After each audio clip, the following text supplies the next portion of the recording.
Hello dear friends, तो dream big की एक अनदर वीडियो में आपका फिर से स्वागत है। तो लास्ट वीडियो में हमने किया था क्लास 7 का चैप्टर न्यूट्रिशन इन एनिमल्स का पार्ट 1। अगर आपने वो वीडियो अभी तक नहीं देखी है तो उसका लिंक डिस्क्रिप्शन बॉक्स में है, आप वो वीडियो वहां पे जाके देख सकते हो। तो उस वीडियो में हमने ये पढ़ा था कि हमें फूड की रिक्वायरमेंट क्यों है। अगर हमको फूड की रिक्वायरमेंट है तो वो फूड हम इनटेक कैसे कर रहे हैं, डिफरेंट ऑर्गेनिज्म फूड का इनटेक कैसे कर रहे हैं। उसमें हमने माउथ और बक्कल कैविटी के बारे में भी पढ़ चुके थे। इस वीडियो में हम डाइजेस्टिव ट्रैक्ट के डिफरेंट ऑर्गन्स के बारे में पढ़ेंगे। हम पढ़ेंगे कि डाइजेस्टिव सिस्टम में कौन कौन से ग्लैंड्स हैं जो कि डाइजेशन प्रोसेस में हमारी हेल्प कर रहे हैं। हम इस वीडियो में ये पढ़ेंगे कि रूमिनेंट्स यानी कि हर्बीवोर्स कैसे डाइजेशन परफॉर्म कर रहे हैं, और हम ये भी पढ़ेंगे कि अमीबा के अंदर न्यूट्रिशन और डाइजेशन कैसे परफॉर्म हो रहा है। तो चलिए शुरू करते हैं इस चैप्टर को। तो हमने प्रीवियस क्लासेस में ये तो पढ़ा होता है कि एक सेल है, सेल से टिश्यू बनता है, टिश्यू से ऑर्गन और ऑर्गन से ऑर्गन सिस्टम, और ऑर्गन सिस्टम मिलके क्या बनाते हैं, एक ऑर्गेनिज्म को। ठीक है, तो अगर हम डाइजेस्टिव सिस्टम की बात कर रहे हैं यानी कि ये भी एक ऑर्गन सिस्टम है, तो ये ऑर्गन सिस्टम ऑर्गन से मिलके बना होगा। तो वो कौन कौन से ऑर्गन्स हैं जिनसे मिलके डाइजेस्टिव सिस्टम बना, वो है स्टमक, लीवर, लार्ज इंटेस्टाइन और स्मॉल इंटेस्टाइन। ये है कुछ एग्जाम्पल उन ऑर्गन्स के जो डाइजेस्टिव सिस्टम फॉर्म कर रहे हैं। तो इन्हीं को हम एक एक करके पढ़ेंगे और जानेंगे कि कैसे ये डाइजेशन के प्रोसेस में हमारी हेल्प कर रहे हैं। तो चलिए शुरू करते हैं। तो सबसे पहले हमारे पास है ईसोफेगस, या फिर हम उसको कॉमनली बोल देते हैं फूड पाइप। फूड पाइप क्या है, इसके थ्रू माउथ के बाद इसके अंदर से फूड पास करते हैं और स्टमक के अंदर जाता है। ठीक है, फूड पाइप क्या कर रहा है, ये एक मस्कुलर और एक ट्यूबुलर स्ट्रक्चर है। ये बहुत ही नैरो ट्यूब होती है जिससे फूड पास करता है। और इसमें से फूड कैसे पास करता है, इसमें जो मूवमेंट होती है वो एक वेव लाइक मूवमेंट होती है। उस वेव लाइक मूवमेंट को हम बोलते हैं पेरिस्टालसिस। पेरिस्टालसिस मूवमेंट क्या करती है, ये फूड को ईसोफेगस से स्टमक के अंदर पुश करती है। वो मूवमेंट कैसी होती है, एक वेव लाइक मूवमेंट होती है। ठीक है, आगे हम पढ़ेंगे स्टमक के बारे में। हम बहुत सुनते हैं स्टमक के बारे में, तो जानते हैं कि स्टमक क्या है और ये डाइजेशन में हमारी कैसे हेल्प कर रहा है। स्टमक एक जे शेप्ड का ऑर्गन होता है, ये जे लाइक स्ट्रक्चर होता है इसका। जे शेप्ड ऑर्गन मस्कुलर बैग होता है जिसके अंदर फूड डाइजेस्ट होता है। तो ये क्या है, ये लेफ्ट साइड ऑफ एब्डोमेन में प्रेजेंट होता है, लेफ्ट साइड ऑफ एब्डोमेन के अंदर। और ये 30 सेंटीमीटर लॉन्ग और 15 सेंटीमीटर वाइड होता है, और ये एक टाइम पे 2 लीटर्स ऑफ फूड को स्टोर कर सकता है एक टाइम पे। तो स्टमक के अंदर कुछ एंजाइम्स भी पाए गए हैं, कुछ लिक्विड्स, कुछ जूसेस भी पाए गए हैं। तो वो कौन कौन से देखते हैं। इसकी लाइनिंग में सबसे पहले प्रेजेंट होता है म्यूकस। म्यूकस क्या करता है, वो स्टमक की लाइनिंग को प्रोटेक्ट करता है। अब म्यूकस को क्या जरूरत है स्टमक की लाइनिंग को प्रोटेक्ट करने की, क्योंकि इसमें प्रेजेंट होता है हाइड्रोक्लोरिक एसिड। हाइड्रोक्लोरिक एसिड क्या करता है, ये बैक्टीरिया को, स्टमक में प्रेजेंट बैक्टीरिया जो आता है उसको किल करता है, और क्या करता है, प्रोटीन की डाइजेशन में भी हेल्प करता है। और क्या हो रहा है इसमें, और कौन से डाइजेस्टिव जूसेस प्रेजेंट है जो प्रोटीन की डाइजेशन में हेल्प करते हैं। तो प्राइमरीली जो प्रोटीन डाइजेस्ट हो रहा है वो कहां हो रहा है, कौन से ऑर्गन में हो रहा है, स्टमक के अंदर। ठीक है, आई होप आपको ये चीज अच्छे से क्लियर होगी हो। तो अब हम पढ़ेंगे स्मॉल इंटेस्टाइन के बारे में। स्मॉल इंटेस्टाइन के अंदर तीनों कार्बोहाइड्रेट, प्रोटीन और फैट्स की डाइजेशन हो रही है। ये 7.5 मीटर लॉन्ग होती है। अब ये इतनी लॉन्ग होती है तो इतने छोटे से एब्डोमेन में ये कैसे फिट कर जाती है, क्योंकि ये हाईली कॉइल्ड होती है। ये हमारे एब्डोमेन में हाईली कॉइल्ड स्ट्रक्चर में प्रेजेंट होती है। ठीक है, तो क्या कर रही है, ये सिक्रीशन रिसीव करती है पेनक्रियास और लीवर से। पेनक्रियास इसको एंजाइम्स के फॉर्म में सिक्रीशंस दे रहे हैं, लीवर इसको बाइल की फॉर्म में सिक्रीशन दे रहा है, और इसके खुद की वॉल्स भी कुछ जूसेस को सिक्रीट करती है जो कि कार्बोहाइड्रेट्स, प्रोटीन्स और फैट को डाइजेस्ट करने में हेल्प करती है। अब यहां पे हमारी जो डाइजेशन है वो कंप्लीट हो जाती है। ऐसा अगर आपको क्वेश्चन आए, ऐसा कौन सा ऑर्गन है जहां पे डाइजेशन कंप्लीट हो रही है, तो आपका आंसर होना चाहिए स्मॉल इंटेस्टाइन। स्मॉल इंटेस्टाइन में ना ही सिर्फ डाइजेशन कंप्लीट हो रही है, पर वहां पे एब्जॉर्प्शन भी मैक्सिमम हो रही है ब्लड के अंदर। तो एब्जॉर्प्शन कैसे हो रही है, एब्जॉर्प्शन के लिए इसमें एक फिंगर लाइक प्रोजेक्शंस प्रेजेंट होती हैं जिनको हम बोलते हैं विलाई। विलाई क्या करती है, ये डाइजेस्टिव फूड को एब्जॉर्ब करके ब्लड में एब्जॉर्ब करती है। ठीक है, I hope you get it कि स्मॉल इंटेस्टाइन में डाइजेशन भी हो रही है और साथ ही साथ एब्जॉर्प्शन भी हो रही है।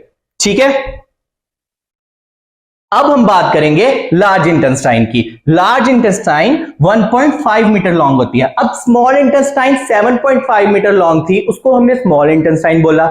लार्ज इंटेस्टाइन सिर्फ 1.5 मीटर लॉन्ग है, पर हमने इसको लार्ज इंटेस्टाइन क्यों बोला? क्योंकि as compare to small intestine ये ज्यादा ब्रॉड होती है। स्मॉल इंटेस्टाइन नैरो होती है, लार्ज इंटेस्टाइन ब्रॉड होती है। यहां पे मेजरली क्या हो रहा है? यहां पे एब्जॉर्प्शन ऑफ वाटर हो रहा है। ठीक है, स्मॉल इंटेस्टाइन में इतना एब्जॉर्प्शन ऑफ वाटर नहीं हो पाता। लार्ज इंटेस्टाइन क्या करती है? इसका मेजर फंक्शन क्या है? ये वाटर को एब्जॉर्ब करती है। ठीक है, और क्या हो रहा है? ये अनडाइजेस्टेड फूड को भी रिमूव करने में हेल्प करती है। वो फूड जो डाइजेस्ट नहीं हो पाता, जिसको हम वेस्ट मटेरियल कहते हैं, उसको बॉडी से रिमूव करना भी जरूरी है। तो उसमें कौन हेल्प कर रहा है? Large intestine. लार्ज इंटेस्टाइन में कौन सा पार्ट? तो चलिए जानते हैं। लार्ज इंटेस्टाइन के बेस पे प्रेजेंट होती है रेक्टम। वो क्या करती है? वो जो फीकल मैटर होता है, अनडाइजेस्टिव फूड होता है, उसको स्टोर करती है। ठीक है, और उसकी जो ओपनिंग होती है उसको हम बोलते हैं एनस, जो कि प्रेजेंट होती है एकदम एब्डोमेन के बेस पे। वो ओपनिंग है जहां से फीकल मैटर बॉडी से रिमूव हो जाता है। ओके, तो अब हमने पूरी एलिमेंट्री कैनाल के बारे में पढ़ लिया कि कहां से फूड ने अपनी जर्नी शुरू की थी और कहां पे खत्म की। पर इनको डाइजेस्ट करने में कौन कौन से ग्लैंड्स ने हेल्प की, कैसे उन्होंने फूड को डाइजेस्ट किया, वो भी देखते हैं। तो सबसे पहले डाइजेशन शुरू हुई हमारे माउथ से, हमारी बक्कल कैविटी से। तो क्या आपने कभी सोचा था कि स्टमक के अंदर जाने से पहले डाइजेशन हमारे माउथ में ही स्टार्ट हो जाती है? हमारे माउथ के अंदर 30% ऑफ स्टार्च डाइजेस्ट हो जाता है with the help of enzyme amylase. Amylase enzyme की हेल्प से 30% स्टार्च हमारे माउथ के अंदर ही डाइजेस्ट हो जाता है। ठीक है, तो ये सलाइवा क्या करता है? ये डेली के daily 0.5 to 1.5 litre of saliva produce करता है। और किस चीज में हेल्प कर रहा है सलाइवा? हमारे माउथ के अंदर माइक्रोबियल ग्रोथ को कंट्रोल कर रहा है। कभी आपने देखा कि कोई डॉगी को जब चोट लग जाती है तो वो डॉग क्या करता है? अपने वाउंड्स को लिक कर रहा होता है। क्यों? वो सलाइवा क्या करता है? टिश्यू रिपेयर करने में भी हेल्प करता है। ठीक है, और क्या करता है? ये फूड में सॉल्वेंट की तरह एक्ट करता है। ठीक है, ये फूड में सॉल्वेंट की तरह मिल जाता है और फूड पाइप से गुजरने के लिए ये ल्यूब्रिकेटिंग एजेंट की तरह भी काम करता है। ठीक है, नेक्स्ट इज लिवर। ये जो लिवर है ये सबसे बड़ा ग्लैंड है हमारे डाइजेस्टिव ट्रैक्ट का। ठीक है, ये कहां पे प्रेजेंट है? ये right side of the upper abdomen पे प्रेजेंट है। ठीक है, स्टमक कहां प्रेजेंट था? वो left side of upper abdomen पे प्रेजेंट था। लिवर कहां प्रेजेंट है? ये right side of upper abdomen पे प्रेजेंट है। ये कोई भी एंजाइम सिक्रीट नहीं करता, बल्कि ये क्या सिक्रीट करता है? Bile juice. ठीक है, बाइल जूस किस चीज में हेल्प कर रहा है? वो फैट की डाइजेशन में हेल्प करते हैं। ठीक है, अब लिवर के संग एक और ऑर्गन प्रेजेंट होता है जिसको हम बोलते हैं गॉल ब्लैडर। गॉल ब्लैडर क्या करता है? लिवर जो बाइल सिक्रीट करता है ये उसको कुछ टाइम के लिए स्टोर करता है। गॉल ब्लैडर से आपने सुना होगा कि आसपास आपके किसी के गॉल ब्लैडर में स्टोन्स डेवलप हो जाते हैं। वो गॉल ब्लैडर क्या है? वो वही गॉल ब्लैडर है जो लिवर के साथ एसोसिएटेड है। जो लिवर बाइल प्रोड्यूस कर रहा है वो गॉल ब्लैडर स्टोर कर रहा है, वो वही ऑर्गन है। ठीक है, और लिवर के अंदर किस चीज की एबिलिटी होती है? लिवर के अंदर रीजनरेशन की एबिलिटी होती है। लिवर का छोटे से पार्ट से आप पूरे लिवर को दोबारा बना सकते हैं, बट ये एक बहुत ही टेक्निकल प्रोसेस है, इसीलिए ये बहुत ही ज्यादा प्रोफेशनल्स की हेल्प से ही पॉसिबल है। Now the third is pancreas. Pancreas एक क्रीम कलर ग्लैंड होता है, ये स्टमक के एकदम नीचे प्रेजेंट होता है। ये पेनक्रियाटिक जूस सिक्रीट करता है स्मॉल इंटेस्टाइन के अंदर, जो कार्बोहाइड्रेट प्रोटीन्स की डाइजेशन में हेल्प करता है। ये फूड को सिंपलर सब्सटेंस में कन्वर्ट करने में भी हेल्प कर रहा है। ठीक है, और ये शुगर लेवल को भी मेंटेन करने में हेल्प कर रहा है। आपने सुना होगा जो डायबिटिक के पेशेंट है उनको इंसुलिन लगता है, वो इंसुलिन हमको आर्टिफिशियली उनके अंदर इंजेक्ट करना पड़ता है, बट हमारी बॉडी के अंदर इंसुलिन कौन प्रोड्यूस कर रहा है? पेनक्रियास। ये हमारी बॉडी के शुगर लेवल को मेंटेन कर रहा है। जब पेनक्रियाज में प्रॉब्लम होती है, ठीक है, तभी इंसुलिन के जो लेवल्स होते हैं हमारी बॉडी में वो डिक्रीज कर जाते हैं, जिसके कारण लोगों को डायबिटीज जैसी प्रॉब्लम हो जाती है। इसीलिए पेनक्रियाज का जो फंक्शन है वो हमारी बॉडी में रेगुलेट होना बहुत जरूरी है, ठीक है। Next we are going to study की जो डाइजेशन हो रही है वो कैसे हो रही है। अब हम एक एक्सपेरिमेंट की हेल्प से समझेंगे कि जो डाइजेशन है वो कैसे, माउथ के अंदर डाइजेशन कैसे परफॉर्म हो रही है, ठीक है। तो हमने 2 टेस्ट ट्यूब्स ले लेनी है, ठीक है, उसमें 10 मिलीलीटर ऑफ वाटर भर देना है, ठीक है। एक के अंदर हमने कुछ च्यूड राइस, बॉइल्ड राइस जिसको हमने थोड़ा सा चबाया हो वो डालना है, और एक के अंदर सिर्फ बॉइल्ड राइस ऐसे ही डाल देने हैं, ठीक है। और दोनों को डालने के बाद हमने दोनों में आयोडीन सोल्यूशन डालना है। आप देखेंगे कि जिसके अंदर आपने सिंपल बॉइल्ड राइस डाले हैं उनका जो कलर है वो ब्लू में कलर चेंज हो जाएगा, ठीक है। क्यों? क्योंकि उसके अंदर ये बताएगा कि स्टार्च प्रेजेंट है। बट जिसके अंदर आपने च्यूड सलाइवा के साथ मिक्स किए हुए राइस डाले हैं वो अपना कलर चेंज नहीं करेंगे, क्योंकि सलाइवा उसमें ऑलरेडी अपना काम कर चुका होगा, वो ऑलरेडी स्टार्च की डाइजेशन परफॉर्म कर चुका होगा। अब हमारे माउथ में तो ऐसे डाइजेशन परफॉर्म होती है, उसके बाद क्या होता है?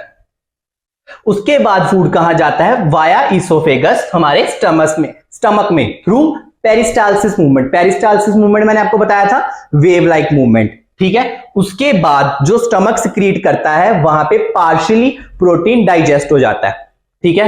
प्रोटीन पार्शियली डाइजेस्ट हो जाता है और सिंपलर फॉर्म में कन्वर्ट हो जाता है। उसके बाद फूड कहां जाता है? स्टमक के बाद फूड जाता है स्मॉल इंटेस्टाइन में। स्मॉल इंटेस्टाइन के अंदर जो डाइजेशन है वो कंप्लीट हो जाती है। हमारा कार्बोहाइड्रेट, प्रोटीन और फैट ये तीनों अपनी सिंपलर फॉर्म में कन्वर्ट हो जाते हैं। सिंपलर फॉर्म कौन कौन सी है ये मैं आपको बताता हूं।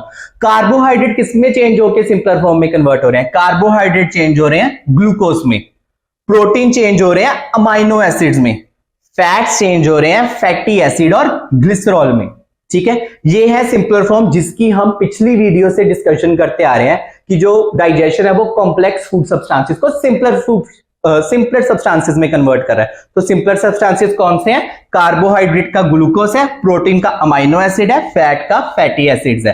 तो स्मॉल इंटेस्टाइन के अंदर पैनक्रियाटिक जूस और बाइल की हेल्प से ये सब सिंपलर फॉर्म में कन्वर्ट हो जाते हैं। उसके बाद डाइजेशन कंप्लीट हो जाती है और अब्जॉर्प्शन होती है with the help of villi. Villi क्या करती है? ये सरफेस एरिया स्मॉल इंटेस्टाइन का इंक्रीज कर देती है जिससे अब्जॉर्प्शन इजी हो जाता है। और उसके बाद फूड, अनडाइजेस्टेड फूड कहां जाता है?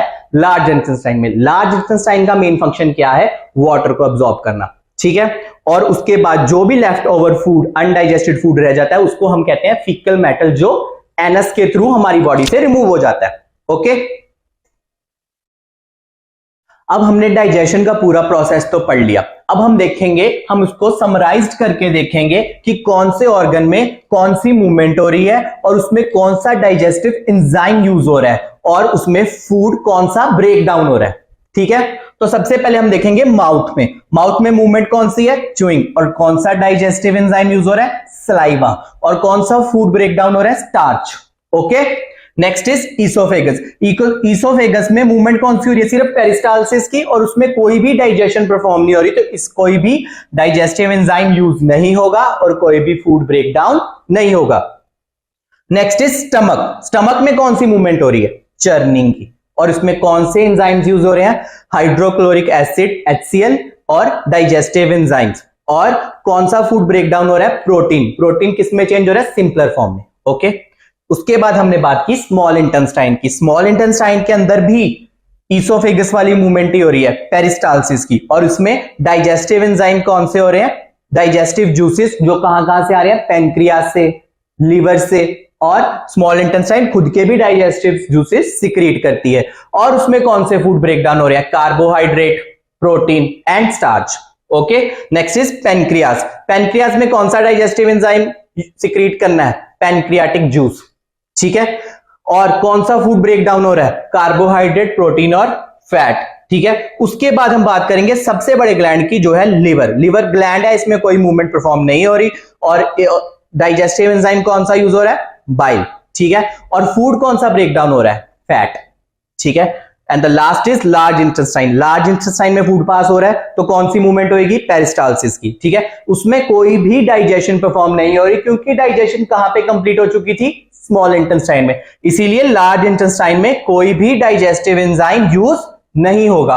और कौन सा फूड है जो ब्रेक डाउन हो रहा है, उसमें कोई भी फूड ब्रेक डाउन नहीं हो रहा है, इनफैक्ट उसमें वाटर एब्जॉर्प्शन हो रही है। ठीक है, आगे बढ़ते हैं। नेक्स्ट इज, अब हमने ह्यूमंस की डाइजेशन के बारे में तो बात कर ली, अब हम इस चैप्टर में बात करेंगे कि रूमिनेंट्स कैसे फूड को डाइजेस्ट करते हैं। रूमिनेंट्स कौन होते हैं? रूमिनेंट्स होते हैं हर्बीवोर्स। कैटल्स, उनको हम बोलते हैं रूमिनेंट्स। रूमिनेंट्स क्यों बोलते हैं? क्योंकि वो अपना फूड 2 बार डाइजेस्ट करते हैं। तो सुन के आपको भी हैरानी हुई ना कि एक ही फूड 2 बार डाइजेस्ट क्यों हो रहा है। आपने कभी देखा होगा कि कभी आप कैटल फार्म से गुजरे होंगे तो वहां पे कैटल्स क्या करती हैं, वो अब उनके सामने कोई फूड भी नहीं होता, फिर भी वो च्यू करती रहती हैं, है ना। तो वो क्या कर रही हैं, वो सेकंड टाइम अपने फूड को च्यू कर रही हैं सेकंड डाइजेशन के लिए। तो वो प्रोसेस क्या है, क्या हो रहा है उस प्रोसेस में, तो चलिए जानते हैं। रूमिनेंट्स हम ग्रास ईटिंग एनिमल्स को बोलते हैं। For example cow. काउ एक क्लासिक एग्जांपल है रूमिनेंट्स का।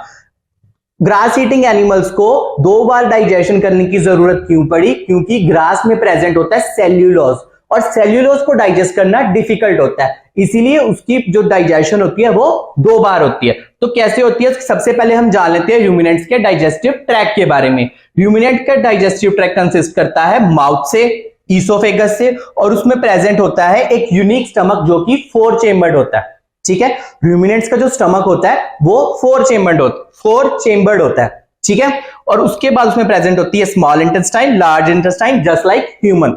ठीक है, और ह्यूमन के पास स्पेसिफिक बैक्टीरिया होते हैं जो कि सेल्यूलोज को डाइजेस्ट करने में हेल्प करते हैं। तो कैसे होती है रूमिनेंट्स में डाइजेशन, लेट्स सी। रूमिनेंट्स क्या करते हैं, ये अपना हाफ च्यूड फूड जो होता है उसको स्वेलो करते हैं, उसके बाद वो जाता है स्टमक के कंपार्टमेंट में जिसका नाम होता है र्यूमन। ठीक है, र्यूमन के अंदर वो फूड स्टोर कर जाता है। ठीक है, और उसके बाद वो हाफ डाइजेस्टेड फूड एक दूसरे कंपार्टमेंट में जाता है जिसमें हम उस फूड को बोलते हैं कड। वो कड क्या करता है, दोबारा माउथ के अंदर आता है, दोबारा से रूमिनेंट्स उसको च्यू करते हैं और दोबारा वो फिर से अनदर चेंबर ऑफ स्टमक के अंदर चल जाता है, वहां पे उसकी डाइजेशन दोबारा से स्टार्ट होती है। ठीक है, तो उस कड की जो डाइजेशन हो रही है दोबारा से, उसी को प्रोसेस को हमने क्या बोला, रूमिनेशन। ठीक है, रूमिनेशन हमने उसी को बोला, वो जो कड दोबारा से च्यू हुआ और दोबारा से स्टमक के अंदर गया, इस प्रोसेस को हमने बोला रूमिनेशन। और इसी प्रोसेस के कारण ही हम इन ऑर्गेनिजम्स को बोलते हैं रूमिनेंट्स। ठीक है, this types of animals are called ruminants. Okay, next is nutrition in amoeba. अब हमने रूमिनेंट्स की बात कर ली, ह्यूमंस की बात कर ली, अब माइक्रोस्कोपिक जो ऑर्गेनिजम्स होते हैं वो भी, उनको भी न्यूट्रिशन चाहिए, वो भी लिविंग है, तो वो न्यूट्रिशन कैसे इनकॉर्पोरेट कर रहे हैं, तो चलिए देखते हैं। उनमें भी 5 बेसिक स्टेप्स हो रहे हैं। 5 बेसिक स्टेप्स कैसे हो रहे हैं, लेट्स सी। सबसे पहले उनके अंदर भी इंजेशन हो रहा है लाइक ह्यूमंस। ठीक है, इंजेशन पर थोड़ा अलग तरीके से हो रहा है। वो क्या करते हैं, वो अपनी सेल वॉल को एक फॉल्स फीट में कन्वर्ट कर लेते हैं। उस फॉल्स फीट्स को हम क्या बोलते हैं, सूडोपोडिया। सूडो मतलब फॉल्स और पोडिया मतलब क्या होता है साइंस में, फीट्स। फॉल्स फीट्स, जैसे कि ये शेप आप देख रहे हैं, अगर जहां पे भी उसको फूड दिखता है वो उसके अराउंड अपनी सेल वॉल को ऐसे फैला लेता है और सूडोपोडिया की फॉर्मेशन करता है। सूडोपोडिया क्या करता है, वो फूड को एनगल्फ करने में हेल्प करता है। सेकेंड इज डाइजेशन, फिर वो फूड वैक्यूल में चल जाता है। फूड वैक्यूल के अंदर जाके वो डाइजेस्टिव एंजाइम्स की हेल्प से डाइजेस्ट करता है। और थर्ड इज एब्जॉर्प्शन, वो फूड अब हमारे तो ब्लड में एब्जॉर्ब हो रहा है, तो इनके पास तो ब्लड है नहीं, तो इनमें किस में एब्जॉर्ब हो रहा है, साइटोप्लाज्म के अंदर। ये यूनिसेल्युलर ऑर्गेनिजम्स है, इनमें फूड कहां एब्जॉर्ब हो रहा है, साइटोप्लाज्म के अंदर। और उसके बाद फोर्थ स्टेप हो रहा है इनमें एसिमिलेशन। एसिमिलेशन, अब इनका भी फूड कहीं ना कहीं यूज तो होगा, तो वो कहां पे यूज हो रहा है, एनर्जी को प्रोड्यूस करने में। ठीक है, and the fifth and the last part is egestion. अब हमको भी वेस्ट मटेरियल एक्सक्रीट करने की जरूरत पड़ती है, इनको भी पड़ती है, तो वो फूड ये भी अपनी सराउंडिंग में डिस्चार्ज कर देते हैं by the rupturing of their food vacuole.